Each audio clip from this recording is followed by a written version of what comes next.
Señor, gracias porque en tu amor tú nos has sostenido, nos has dado este tiempo para poder venir ante tu palabra, ante tu presencia. Queremos escuchar tu voluntad, queremos escuchar tu voz, queremos ser transformados y recibir la exhortación, pero también el consuelo si es necesario. Señor, háblanos y que sea para tu gloria en el nombre de Jesús.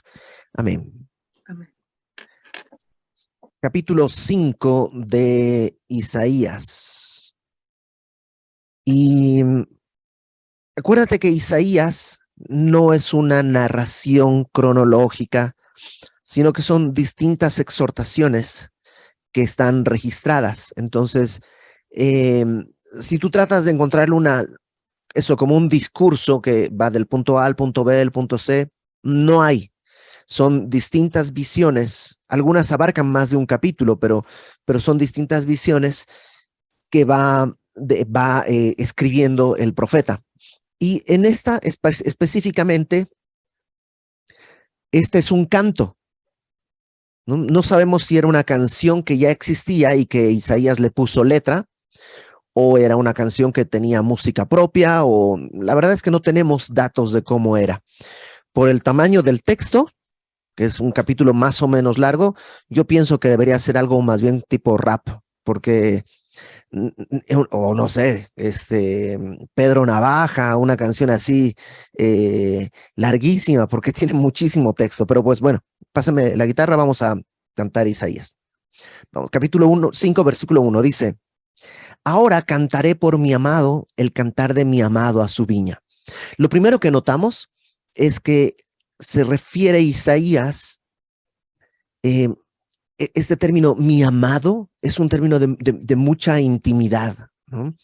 Y es el tema de mi amado a su viña. O sea, Dios es el amado de Isaías hablándole a su viña, ¿no?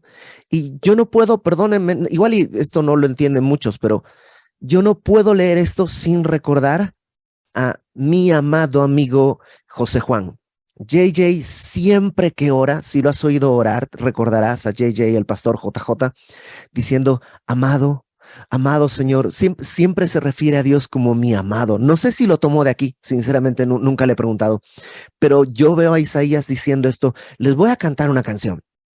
Y esta canción es una canción de mi amado a su viña, ¿no? Y empieza, tenía mi amado quién sabe cómo habrá sido la melodía, pero dice, tenía mi amado una viña en una ladera fértil. Una viña es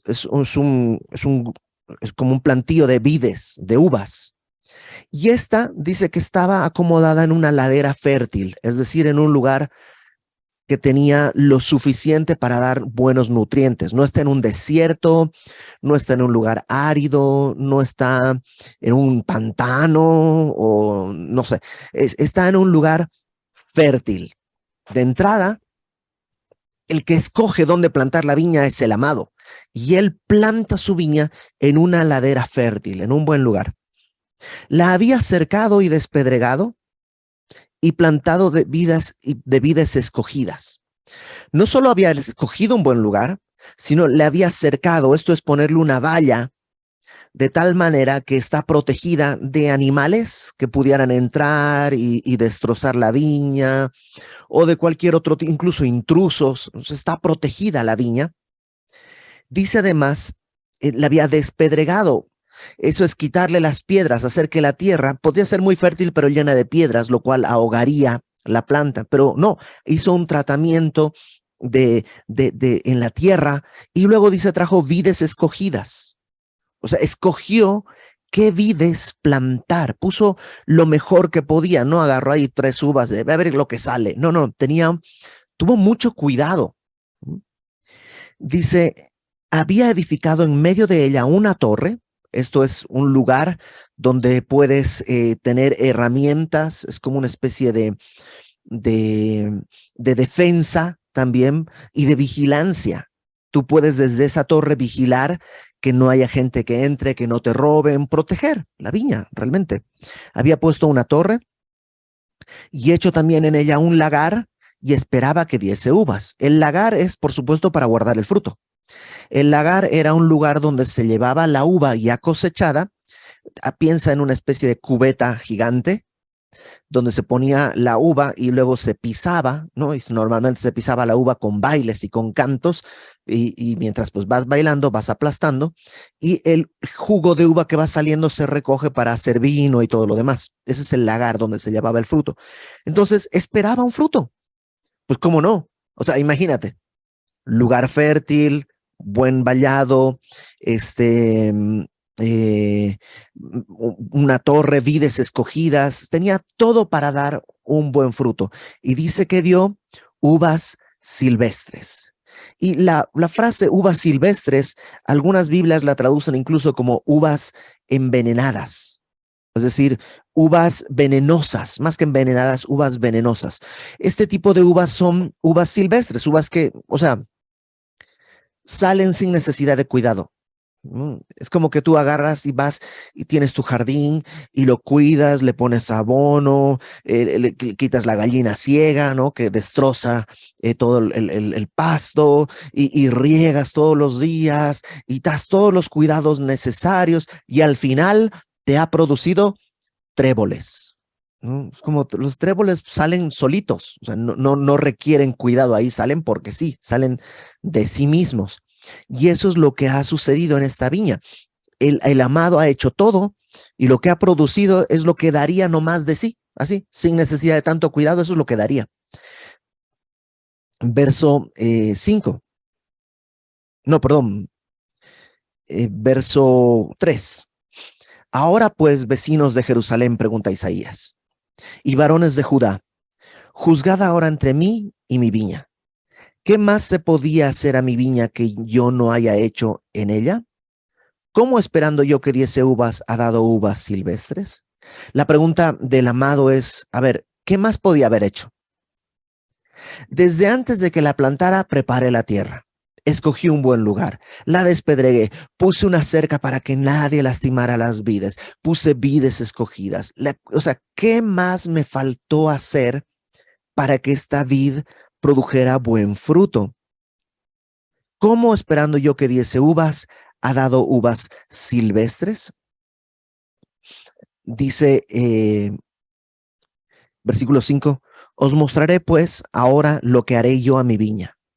Ya que, o sea, ya hice todo lo posible, no ha dado buen fruto, ¿qué me queda? Esto es lo que voy a hacer. Le quitaré su vallado, esa cerca que estaba puesta para protegerle, la voy a quitar y será consumida. O sea, se va a consumir, se va a deshacer la viña. Eh, Versículo 5, aportillaré su cerca, aportillar es salir rompiendo. Entonces voy a romper su cerca por completo y será hollada, pisoteada. Claro, los animales, las vacas, todo va a pasar y va a pisotear por ahí.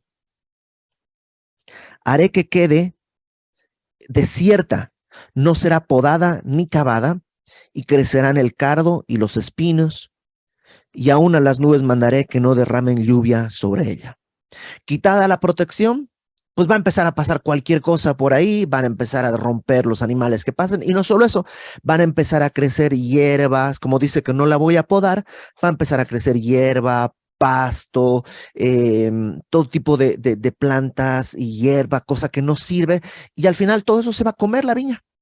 Va a ser, eh, cuando yo era pequeño, mis papás compraron un terreno donde empezaron a construir la casa allá en Santa Cruz, donde viven mis papás. Pero en aquella época mi casa estaba a las afuerísimas. El día de hoy está relativamente cerca, pero pues es porque la ciudad creció.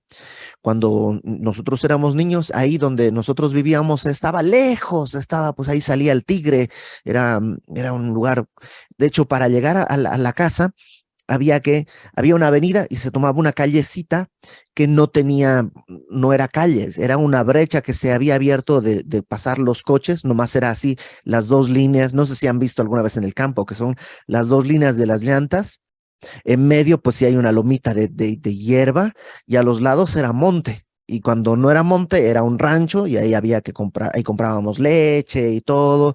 Y ya un poco más adelante, unos 300 metros, estaba ya la casa, que tenía monte a ambos lados. Y de tanto en tanto, había que, entre los vecinos, que no había muchos, había que contratar a alguien, se le pagaba para que limpiara lo que podríamos considerar una acera, una banqueta, ¿no? Entonces había que ahí cortar, porque pues la hierba crece y el monte se va comiendo la calle, entonces había que cortar. Y dice, como ya no tiene protección, se va a llenar de todo esto, de paja, de hierba, y la va a terminar ahogando, ¿no? Verso, eh, verso 7, y aquí nos lo explica. Ciertamente, la viña de Jehová de los ejércitos es la casa de Israel, y los hombres de Judá, planta deliciosa suya. Lo que está diciendo es, mi amado es Dios y la viña es el pueblo.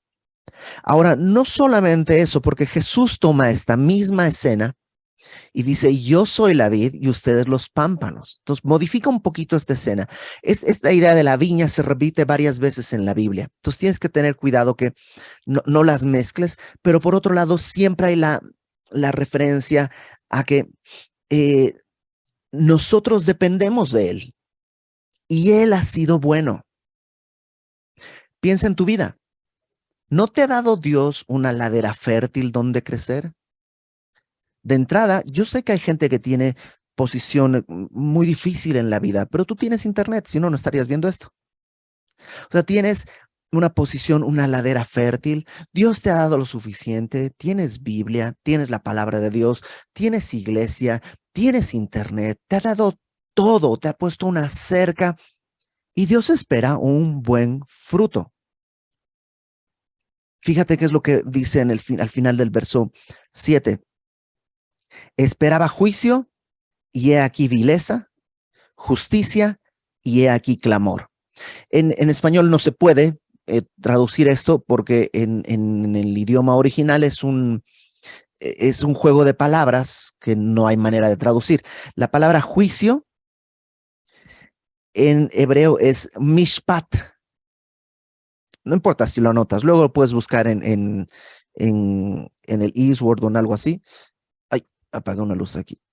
La palabra juicio es la palabra mishpat y la palabra vileza es mispakt. Entonces, suena parecido, ¿no? Mishpat, mishpakt.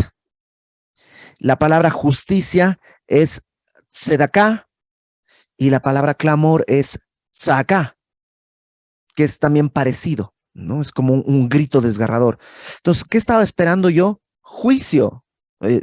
Digamos, ser alguien sesudo, alguien consciente. ¿Y qué es lo que encuentro? Vileza, lo perverso. Espero justicia, lo correcto, y lo que encuentro es este grito desgarrador, no hay justicia. Y entonces vienen unos ayes.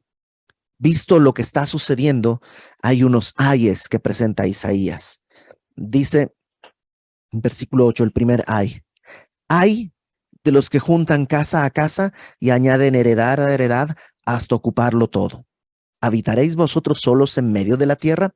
Y está hablando de estos hombres que son terratenientes y que compran una casa y se compran la que sigue y se compran la que sigue y al final son dueños pues de todo un territorio grande despojando a otros. Dice que se van a vivir solos, o sea, la tierra es solo para ustedes, no hay nadie alrededor, ¿no? ¿Por qué compran otro tipo de la tierra de al lado y la tierra de al lado y la tierra de al lado? ¿Por qué la compran? Básicamente por una razón, porque pueden, ¿no? ¿Por qué lo hacen? Pues porque pueden. Y yo me compro un coche, y me compro otro coche, y me compro otro coche, y me compro. ¿Tienes cuántos coches? 5. ¿Por qué? Porque puedo. ¿Hay un problema con tener coche? No, pero hay un problema con la codicia. Dios te ha provisto de tanto que podrías comprarte 5 coches y lo estás invirtiendo en un sexto coche. Hay algo malo en el corazón.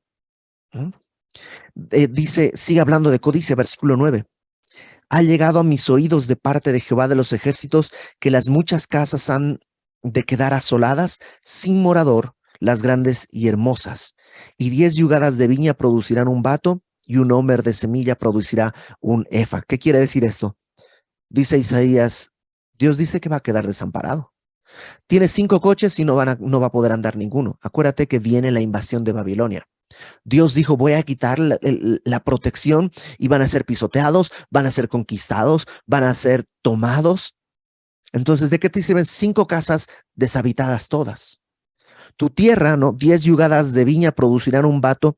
Siempre es difícil hacer las conversiones de las medidas antiguas a las medidas contemporáneas, pero básicamente lo que está diciendo es que eh, de una gran porción de tierra se va a producir muy poquito. De una, hasta cuenta, tienes 10 hectáreas de trigo y vas a sacar 1 kilo de harina. Una cosa así, ¿no? Tal vez las proporciones no son correctas, pero eso, de una gran extensión vas a sacar muy poquito producto. ¿Por qué? Porque tu corazón está en la codicia y has despreciado la gracia que Dios te ha mostrado. Siguiente ahí, verso 11. Hay de los que se levantan de mañana para seguir la embriaguez, que se están hasta la noche, hasta que el vino los enciende. ¿Quiénes son estos? Los que viven en desenfreno. Dice, se levantan en la mañana para seguir tomando. O sea, tomaron toda la noche, se van así medio a dormir, despiertan a seguir tomando. ¿Por qué? Porque pueden. Porque el desenfreno es lo que consume su vida. Verso 12. En sus banquetes hay arpas, vihuelas, tamboriles, flautas y vino, y no miran la obra de Jehová, ni consideran la obra de sus manos. ¿Está mal celebrar? No, es bueno. Muchas cosas de la Biblia tienen que ver con fiesta y con celebración. El problema es cuando la fiesta te esconde de tu vista la gracia de Dios, la obra de Dios. Dice en el versículo 12, no miran, no consideran la obra de Jehová, ni consideran la obra de sus manos. No, no está en su mente, no está en su sistema de pensamiento. Versículo 13. Por tanto, por esto que hay, este desenfreno, esta codicia, por todo eso, mi pueblo fue llevado cautivo. Ahora, esto está escrito en lo que le llaman los teólogos el pasado profético. ¿Qué quiere decir pasado profético? Que se habla en pasado como si ya hubiera sucedido, pero en realidad es al futuro, es una profecía. Por eso es tan seguro que va a suceder que se anuncia como si ya hubiera pasado, aunque todavía no ha sucedido. Un poquito como la frase esa de que este cuate ya se ha muerto, nomás no le han avisado, una cosa así, ¿no? Lo que les dice, eh, ya fue llevado cautivo. ¿Por qué? Porque no tuvo conocimiento. No está hablando de conocimiento de saber cosas, sino dice Dios, no me conocieron. O sea, yo les puse viña, les puse en una ladera, les puse todo lo necesario y nunca se dieron cuenta que yo estaba ahí. No tuvo conocimiento, no me conocieron y su gloria, ¿no? Lo que ellos tenían como por valioso, por espléndido, dice, pereció de hambre y su multitud se secó de sed. Y puede pasarnos, no solo como nación, sino como personas, que las cosas valiosas que Dios nos ha dado se convierten en nuestro Dios, nos desenfocamos de la gloria de Dios, nos perdemos de vista de que Él es el dador de todo, toda buena dádiva, todo don perfecto desciende de lo alto, y ya no le consideramos, y entonces, ¿qué dice? Pues nuestra gloria, lo que anhelamos, lo que se muere de hambre y se muere de sed. Por eso, dice el verso 14, ensanchó su interior el Seol. El Seol es el lugar de los muertos. Entonces, quiere decir que van a morir a montones, ¿no? Ensanchó su interior el Seol. Y sin medida extendió su boca. Y allá descenderá la gloria de ellos y su multitud y su Fausto es su bullicio, su gozo, ¿no?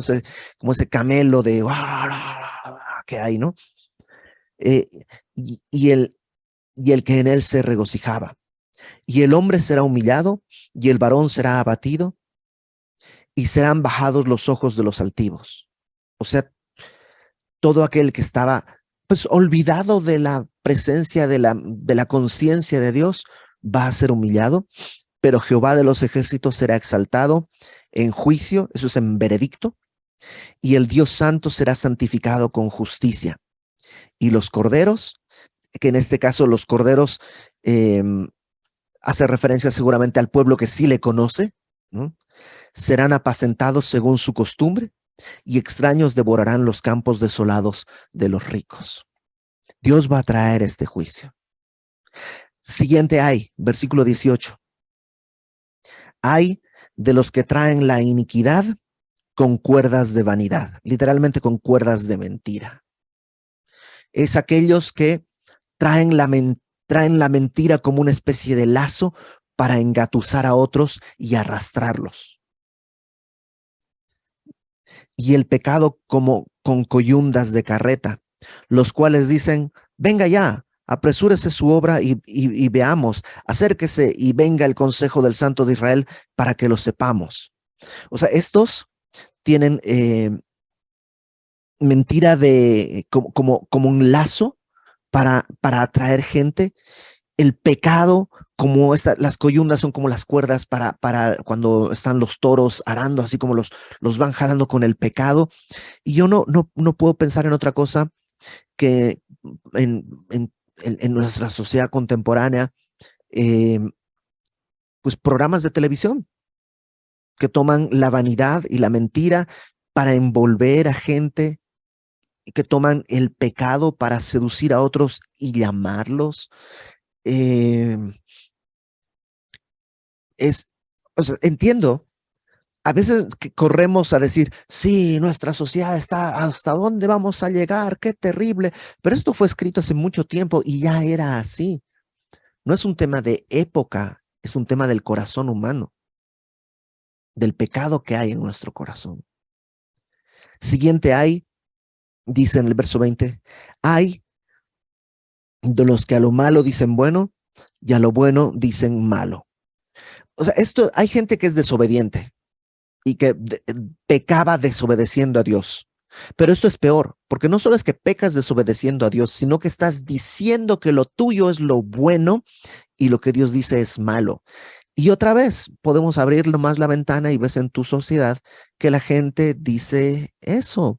Es bueno eh, enseñar esta ideología de género y todo eso a los niños. Es malo que sepan la Biblia. Tienen que ellos tener la oportunidad de escoger y elegir, no, como que sí, a lo bueno se le dice malo, a lo malo se le dice bueno.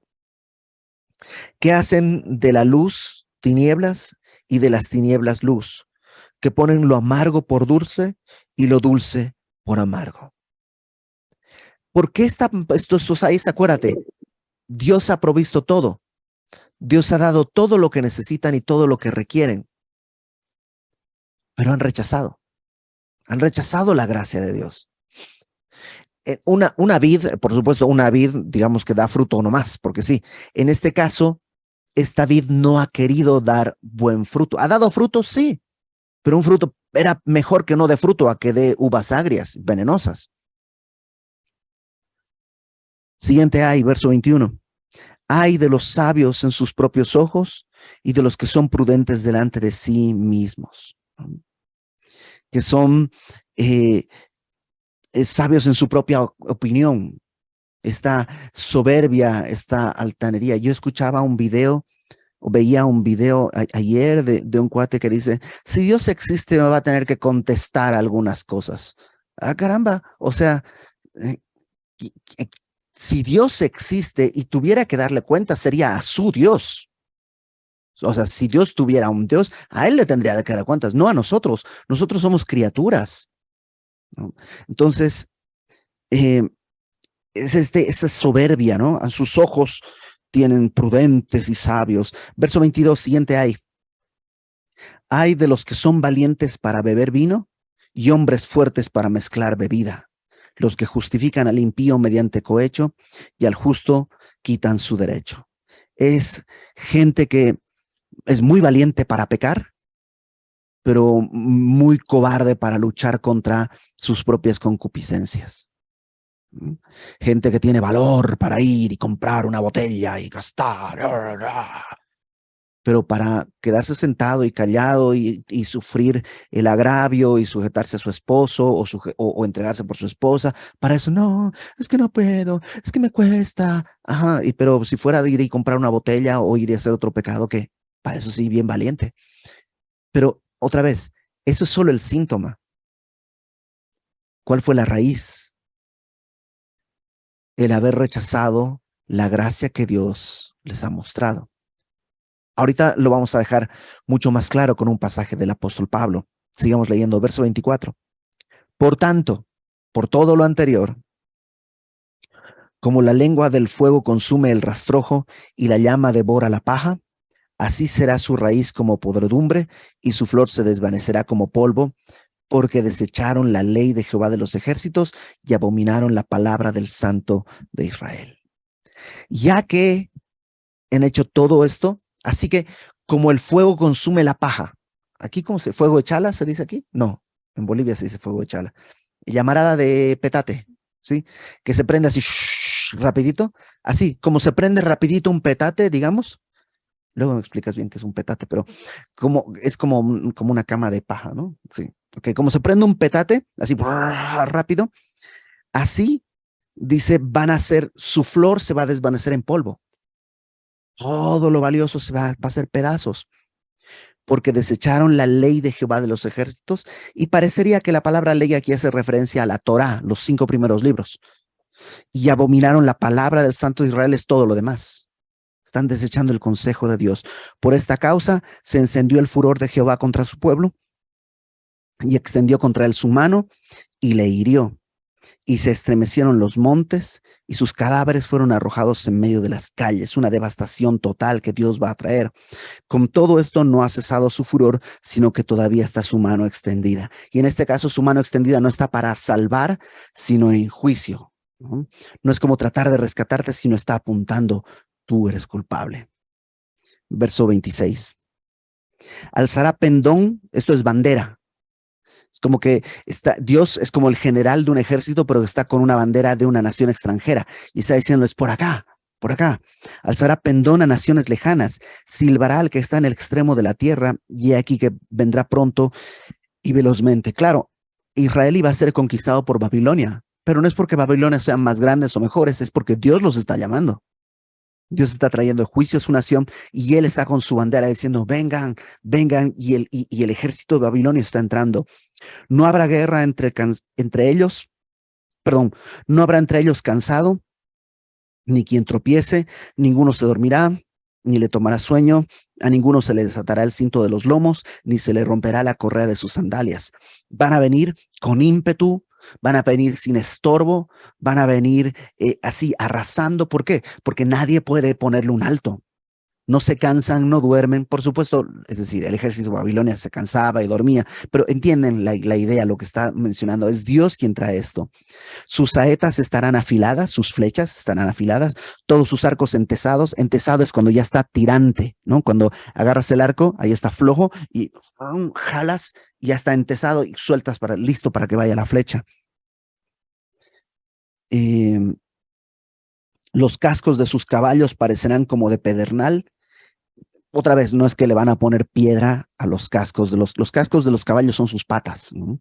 Pero no le puedes poner piedra, pero la idea es que pisan fuerte, ¿no? Que no se detienen, que andan, que no hay nada que los detenga. Las ruedas de sus carros como torbellino, así girarán rápido como si fuera un huracán. Su rugido será como de león, rugirá a manera de leoncillo, crujirá los dientes y arrebatará la presa. Se la llevará con seguridad y nadie se la quitará, ¿no? Como un león que agarra y se lleva a su presa y nadie puede decir nada. Ni la mamá de la cebra que se está llevando puede hacer nada ya. Ya la agarró, ya se la está llevando, ya nadie puede hacer nada. Y bramará sobre él en aquel día como bramido del mar. Entonces mirará hacia la tierra y aquí tinieblas de tribulación y en sus cielos se oscurecerá la luz y están en tinieblas. Es, es una canción muy fea. El sentido es muy fuerte, pero es una canción que refleja lo que el ser humano es. Acompáñame a eh, Romanos, por favor, capítulo 1. porque esto mismo Pablo lo describe con otro tipo de palabras. Es decir, Dios está trayendo juicio. En el caso de la nación de Israel, el juicio era ser invadidos por Babilonia. El día de hoy, el juicio que Dios derrama es distinto, pero sigue siendo juicio de Dios. Fíjate en el versículo, eh, voy a leerlo desde el versículo 18, Romanos 1, 18. Porque la ira de Dios se revela desde el cielo contra toda impiedad e injusticia de los hombres que detienen con injusticia la verdad. Porque lo que de Dios se conoce les es manifiesto, pues Dios se lo manifestó. Porque las cosas invisibles de Él, su eterno poder y deidad, se hacen claramente visibles desde la creación del mundo, siendo entendidas por medio de las cosas hechas, de modo que no tienen excusa. Y todos hemos recibido estas bendiciones.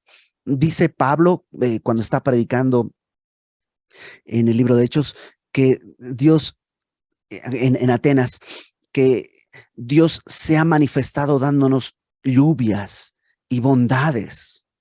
Él no nos ha desamparado y todo eso ha dado testimonio de su amor, de su grandeza. El problema es que hay gente que le ha rechazado. Sí, el inconverso en primer lugar, todos lo que éramos, pero ya como creyentes a veces rechazamos la bondad de Dios y rechazamos la gracia con la que Él nos ha acercado. Y a veces incluso decimos, Dios me tiene encerrado. No estás encerrado, estás en una cerca de protección para que no se metan animales, para que no se metan otras cosas que te pueden destruir. Y su palabra a menudo es esa cerca de protección. No es una cárcel. Cuando yo llego a mi casa, créeme, llego, cierro la puerta, pero nunca cierro como entrando a la cárcel. Oh, estoy en mi casa. Y es maravilloso cerrar la puerta de mi casa y dejar el mundo afuera. Ya que adentro están mis hijos, y está mi Biblia y mi esposa. Dios, cuando pone esta cerca, no es que nos está limitando en nuestra acción, sino que nos está protegiendo. ¿Y qué pasa, verso 21? Habiendo conocido a Dios, no le glorificaron como a Dios, ni le dieron gracias. Y ahí comienza. No le glorificaron, ni le dieron gracias. La insatisfacción es un cáncer muy fuerte. Ah, Señor, me diste una casa, pero yo quería con 5 recámaras y solo tenemos 4 recámaras y un estudio. Ah, yo quería un coche del año, pero pues ya estamos en el 23 y este era del 22, ya está un año viejo y como que hay una insatisfacción y eso nos impide a veces glorificar a Dios y darle gracias. No le glorificaron a Dios ni le dieron gracias, sino que se envanecieron en sus razonamientos. Los razonamientos llenos de vanidad, de humo, empiezan a envanecerte, a arrancarte de la realidad. Y dice, y su necio corazón fue entenebrecido. Entenebrecer quiere decir llenar de tinieblas. Y el corazón se hace oscuro. ¿Y qué pasa? Profesando ser sabios. ¿Te acuerdas lo que leímos ahorita en Isaías, no? Se hicieron necios y cambiaron la gloria del Dios incorruptible en semejanza de imagen de hombre corruptible, de aves, de cuadrúpedos y de reptiles. Ya dejamos de adorar al Dios verdadero y ahora es cualquier cosa. Y como se dice por ahí, las culturas antiguas adoraban lo que veían, ¿no? Por eso es el dios sol, la diosa tierra, y aunque está mal, de alguna manera decimos, pues comprensible, el sol provee el calor, la tierra provee el alimento, de alguna manera entendían que a ellos le debían algo. Pero el ser humano contemporáneo es el más bruto de todos. Ha dicho que ahora todo viene del azar. Es nuestro Dios más menso. Está postrado ante el Dios azar. Todo sucedió porque sí, todo sucedió al azar, todo sucedió sin propósito. De alguna manera mística, misteriosa y extraña, todo se ordenó para que en este mundo, contrariamente a cualquier otra ley, las cosas vayan del caos al orden, cosa que no sucede más que en la imaginación de los que han cambiado la gloria de Dios por la gloria de cualquier otra cosa. Por lo cual, Fíjate el juicio de Dios. También Dios los entregó a la inmundicia en las concupiscencias de sus corazones, de modo que deshonraron entre sí sus propios cuerpos. Este es el peor juicio, creo yo, que Dios puede dar. Cuando Dios te entrega a tus deseos. No es que Dios te empuja al pecado, sino es como que Dios dice, ok, levanta las manos y ya, te entregas a tus deseos. Y viene todo lo que dice ahí, concupiscencia en el corazón, se deshonran entre sí sus propios cuerpos, ya que cambiaron la verdad de Dios por la mentira, honrando y dando culto a las criaturas antes que al Creador, el cual es bendito por los siglos de los siglos. Por esto Dios los entregó a pasiones vergonzosas. Y en el verso 28 nuevamente dice, como no aprobaron tener en cuenta a Dios, Dios los entregó a una mente reprobada para hacer cosas que no convienen. ¿Y dónde la hacen? En la tierra escogida que Dios estableció. Y ahí está. Pues Dios tiene que quitar la cerca y empieza a llenarse de pasto, de paja, de hierba, de arañas, de bichos. Y es la vida que a veces cosechamos. Y en vez de decir, Señor, perdóname, nuevamente decimos, Señor, ¿por qué a mí? ¿Yo qué hice? ¿Y cuándo vas a hacer algo por eso? ¿No ves que se están subiendo? Sí, eras una viña escogida y Dios quiere limpiarte. Hay un llamado de esperanza en medio de tanta tragedia. Dios quiere fruto. Te dio tu vida, te dio tus circunstancias, te dio todo lo que tú necesitas y requieres con un objetivo, que haya fruto. Pero no fruto X. Los vecinos que tenemos que son inconversos dan fruto, dan uvas silvestres. Claro, pues no necesitas de nada para dar ese fruto. Dios pagó con su sangre el precio de nuestros pecados para que haya un fruto que a Él le agrade y que otros que están caminando puedan tomar y no ser envenenados, sino bendecidos, sabiendo que hay un Dios que les ama.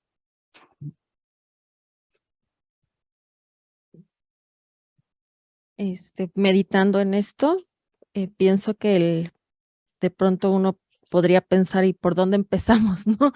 A repasar el fruto y creo que lo primero está en el inicio, ¿no? Cuando le dice Isaías, el canto de mi amado, ¿no?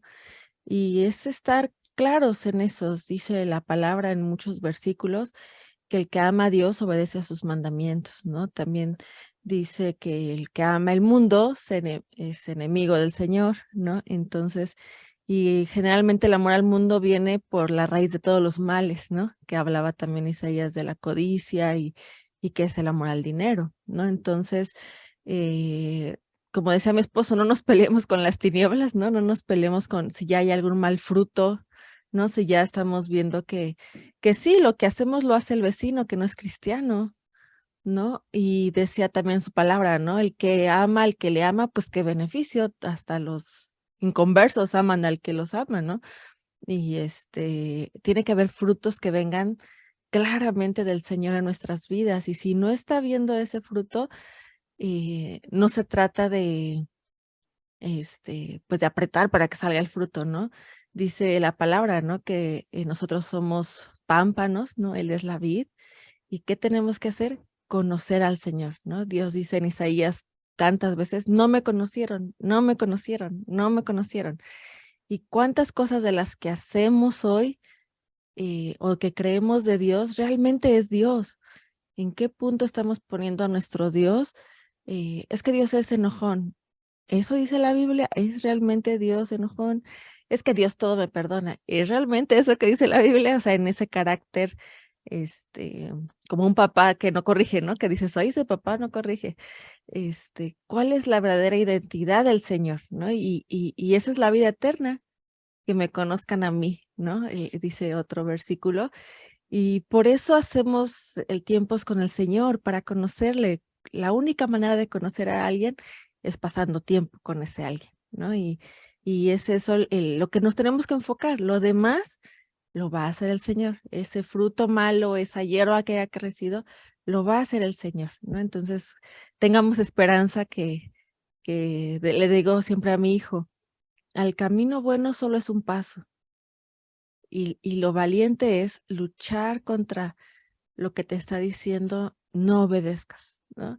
Y cuando mueres, realmente ganas, ¿no? Entonces, pues así, a lo mejor algunas cosas nos toca morir para ganar. Vamos a orar. Señor, gracias por las bendiciones que nos has dado y perdón si hemos tomado tus bendiciones para despreciar tu voluntad y para buscar lo nuestro, para dar un fruto amargo. Perdónanos, Señor. Y gracias porque has pagado para que podamos nosotros tener libertad y un nuevo campo, una nueva ladera fértil, una nueva cerca, una nueva vida escogida. Gracias porque tú puedes hacer una obra. Quita la hierba, quita las cosas en nuestra vida que no te agradan y que haya mucho fruto para tu gloria, Padre. Te lo pedimos esto en el nombre de Jesús, nuestro Señor. Amén.